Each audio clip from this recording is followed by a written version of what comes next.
Imagina un huracán del tamaño de la Tierra que ruge a velocidades supersónicas en un mundo que flota en la periferia helada del Sistema Solar, a aproximadamente 4.500 millones de kilómetros del Sol. Esa imagen debería romper cualquier idea de que los confines del espacio son tranquilos.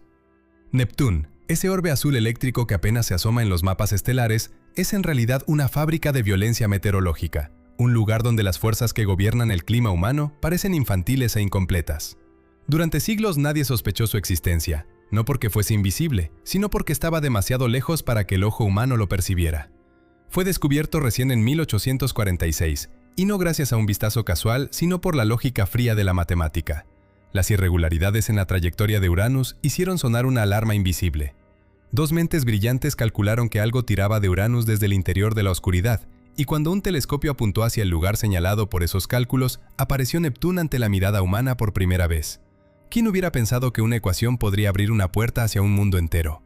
Aún así, durante mucho tiempo tanto Neptuno como su vecino Uranus permanecieron como enigmas, los gigantes helados. Solo una nave robótica, construida cuando la electrónica todavía olía a lo experimental, se aventuró hasta allí, Voyager 2.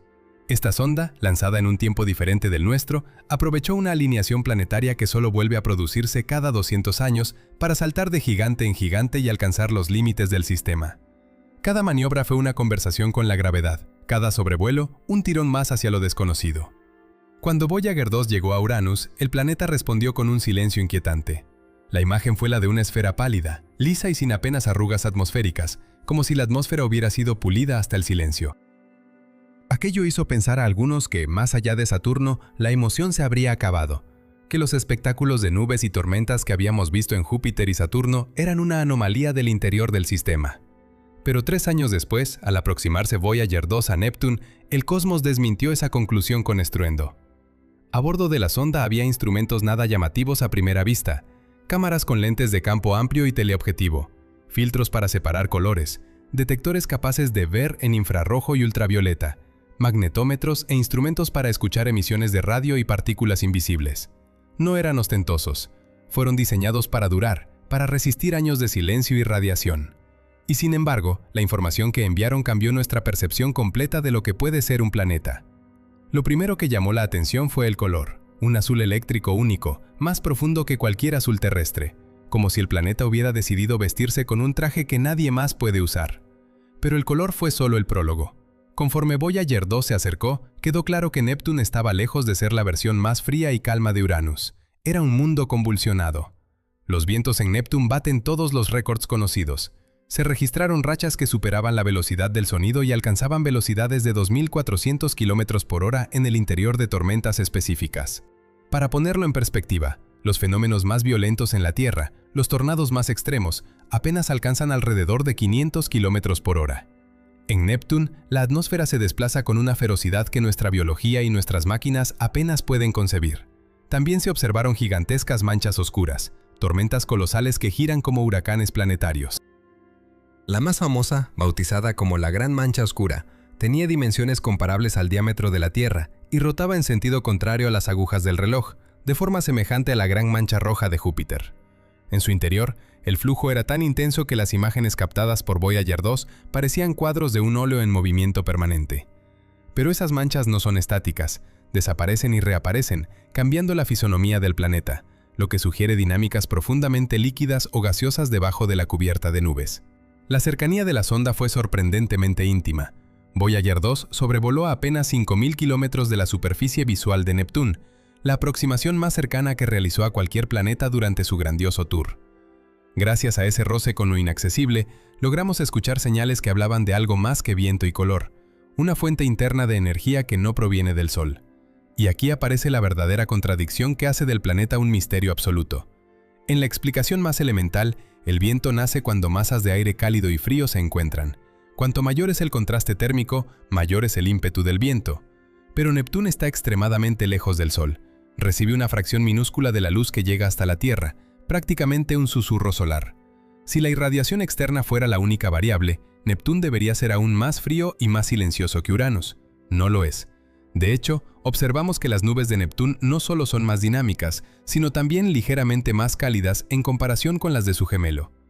Hablamos de temperaturas en la cima de las nubes del orden de menos 214 grados Celsius frente a menos 224 grados Celsius en Uranus. Diferencias pequeñas en apariencia, pero gigantescas en efecto cuando se trata de generar energía atmosférica. ¿Qué está calentando a Neptuno desde dentro?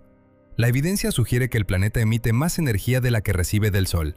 Es, en cierto modo, una embocadura térmica que expele calor propio hacia su atmósfera. Puede tratarse del lento escape de calor residual de su formación, de la compresión gravitatoria que convierte potencial en calor, o quizá de procesos internos aún desconocidos que actúan como calderas subterráneas. Comparemos. Uranus, por su parte, muestra una firma térmica casi apagada, emite muy poca energía interna y, como resultado, permanece sorprendentemente sereno. ¿Por qué dos planetas tan similares en tamaño y composición tienen comportamientos climáticos tan opuestos? Las respuestas apuntan hacia interrogantes que la sonda no pudo resolver del todo. Podría haber diferencias en la estructura interna, variaciones en el contenido de metano u otros compuestos, o episodios dramáticos del pasado, como colisiones que alteraron la distribución de calor. También es posible que exista una maquinaria dinámica en capas profundas que convectan calor hacia la atmósfera de formas que apenas empezamos a imaginar. Cada hipótesis abre más preguntas que respuestas. Mientras las imágenes de Voyager 2 siguieron transmitiendo información, quedó claro que lo que observamos en la superficie es solo la punta visible de un enorme rompecabezas. Debajo de esa cubierta azul, algo potente y organizado dirige la violencia que vemos desde el exterior. Y aunque sabemos que hay calor interno suficiente para alimentar estos vientos, la naturaleza exacta de esa fuente y la forma en que convierte energía en cataclismos atmosféricos es un misterio que espera ser desvelado. Nuestra comprensión depende de un único vistazo cercano, un abrazo robótico que duró apenas horas en escala planetaria. ¿Qué secretos se esconden en las profundidades de Neptuno? ¿Qué fuerzas gestan tormentas que superan cualquier furia terrestre? En la siguiente parte, descenderemos más hondo en este enigma. Exploraremos las teorías sobre la arquitectura interna de Neptuno, sus capas ocultas, y por qué esa estructura podría transformar un planeta distante y frío en una máquina de climas extremos. Pero si pensamos que Neptuno está a un 50% más de distancia del Sol que Urano, entonces lo lógico sería imaginar un lugar mucho más frío. Sin embargo, sucede lo contrario. Allí hace un calor casi inimaginable. Para descubrir de dónde proviene ese calor, debemos mirar hacia el interior del planeta, y lo que encontramos es una pieza del rompecabezas que convierte a este mundo en algo radicalmente distinto a lo que uno esperaría a simple vista. La primera impresión es de densidad. Neptuno no es una roca sólida como la Tierra, pero comparado con los otros gigantes helados del sistema solar es el más compacto, y esa compacidad se traduce directamente en presión, que es la fábrica secreta de fenómenos extremos. En la superficie externa, la piel visible está hecha de nubes espesas de hidrógeno, helio y metano. Es el metano el que nos regala ese azul hipnótico, porque absorbe la luz roja del Sol y devuelve sobre todo tonos azules y cian, como si el planeta se hubiera vestido de zafiro. Bajo esa capa de nubes existe un manto inmenso, una masa espesa y viscosa donde el agua, el amoníaco y el metano se han mezclado hasta formar una especie de sopa slushy que engloba la mayor parte del interior. Y en el corazón, comprimido y caliente, yace un núcleo sólido de roca y metal del tamaño aproximado de la Tierra, aunque con una masa alrededor de la mitad mayor. La gravedad de ese núcleo aplasta y comprime todo lo que hay por encima hasta crear un caldo tan denso que los procesos químicos y físicos se vuelven irreconocibles frente a los estándares terrestres. A medida que nos acercamos al núcleo, la presión sube de manera vertiginosa hasta alcanzar niveles que rompen el sentido común. En las profundidades del manto, la presión puede ser del orden de 7 millones de veces la presión atmosférica que sentimos en la Tierra. Con condiciones así, el metano, rico en carbono, ya no se comporta como un gas familiar. El carbono se reorganiza y comienza a formar estructuras cristalinas, diamantes. No es una metáfora poética, sino una conclusión apoyada por experimentos de laboratorio, donde científicos han recreado condiciones de choque y compresión usando pulsos láser y detectaron la formación de nanodiamantes a partir de compuestos hidrocarbonados. Si en un laboratorio ocurren pequeñas muestras de este fenómeno, es razonable imaginarlo a escala titánica dentro de Neptuno. Entonces, según la teoría más aceptada, gotas sólidas de carbono cristalizado se forman en lo profundo y comienzan a precipitar hacia el centro como si fuera una lluvia invertida de diamantes. Estas gotitas no caen hacia un vacío, atraviesan aquel océano denso hasta topar con una capa líquida tan compacta que algunos trozos de diamante pueden incluso flotar, como icebergs en un mar de hidrocompuestos superdensos. Pero el efecto más importante no es el brillo de esos cristales, sino la fricción que generan al moverse a través del manto. Esa fricción libera calor interno, calor que asciende, calienta la atmósfera profunda y alimenta vientos y tormentas colosales, que al encontrarse con el frío del espacio, estallan en las tormentas visibles que la sonda Voyager 2 fotografió hace décadas. Es una explicación elegante, espectacular y sin duda cinematográfica, pero debemos recordar que sigue siendo una teoría basada en observaciones limitadas y en extrapolaciones desde experimentos terrestres. Aún así, encaja con lo que vemos. Neptuno emite más energía de la que recibe del Sol. Tiene vientos que son los más rápidos del sistema solar y una dinámica interna capaz de sostener ese desorden. Urano, por su parte, podría compartir una versión más débil del mismo proceso. Quizá allí también caigan diamantes, pero en menor cantidad y con menos fricción, lo que explicaría por qué Urano se muestra mucho menos activo térmicamente en comparación. Voyager 2 no solo nos dejó una posible fábrica de diamantes, también nos presentó a una luna con historia y destino excelentemente dramáticos. De las 16 lunas conocidas que acompañan a Neptuno, Tritón es con diferencia la mayor, uno de los satélites más voluminosos del sistema solar, y su comportamiento orbital es una pequeña anomalía que grita su pasado turbulento. No orbita sobre el plano ecuatorial de Neptuno, sino inclinada hacia una ruta que roza las regiones polares, y además lo hace en sentido contrario a la rotación del planeta, se mueve en retroceso. Ese movimiento retrógrado no es típico en grandes lunas, sugiere un origen distinto.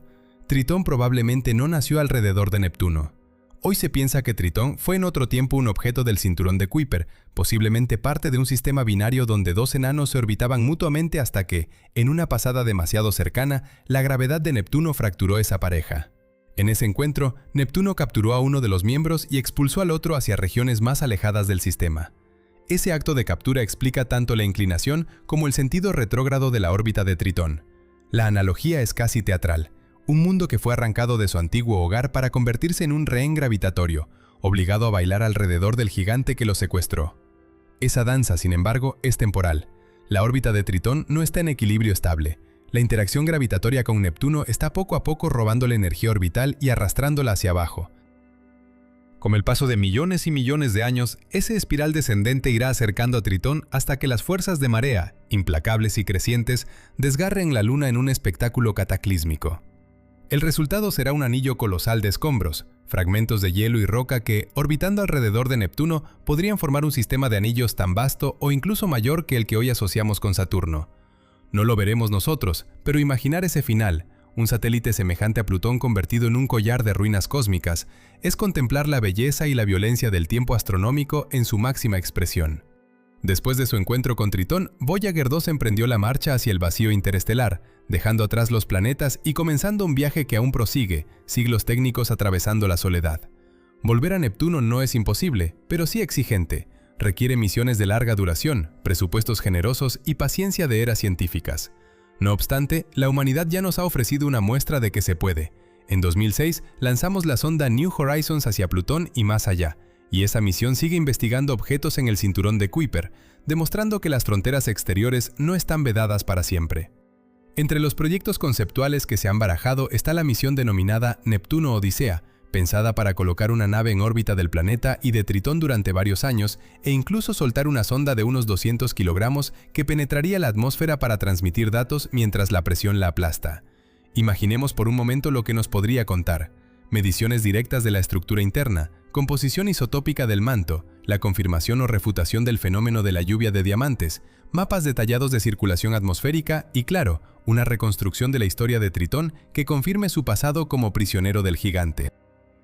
Por ahora, muchas piezas de Neptuno siguen siendo incógnitas, con matices de certeza y teoría. Pero incluso con los datos limitados que poseemos, el paisaje que se perfila es de una belleza feroz. Un mundo azul que quema por dentro y que convierte metano en piedras preciosas. Una luna cautiva que terminará desmenuzada y convertida en anillos. Un sistema tan dinámico que obliga a revisar nuestras intuiciones sobre lo que significa ser un planeta frío en las regiones exteriores. Neptuno nos recuerda que el universo no obedece a expectativas cómodas. Lo que parece ser hielo puede arder por dentro. Lo que parece estable puede ser provisional. Y las historias de captura y destrucción están escritas en las órbitas tanto como en las rocas. Al final, el momento más poderoso quizás sea darse cuenta de que cada descubrimiento abre una puerta a preguntas más profundas. ¿Qué otras transformaciones químicas y físicas suceden bajo presiones inimaginables en otros mundos? ¿Qué señales recogidas por una sonda que atraviese las capas de Neptuno desmentirían nuestras teorías y cuáles las confirmarían? Mientras nuestras naves actuales siguen perdiéndose en la vasta noche, Neptuno permanece allí, girando y cambiando, guardando sus secretos como una caja oscura que solo aguardará el retorno de quien tenga la paciencia y el ingenio para abrirla. Y esa promesa, la promesa de volver y descubrir lo que verdaderamente late bajo la superficie azul, es la herencia más seductora que nos dejó Voyager 2.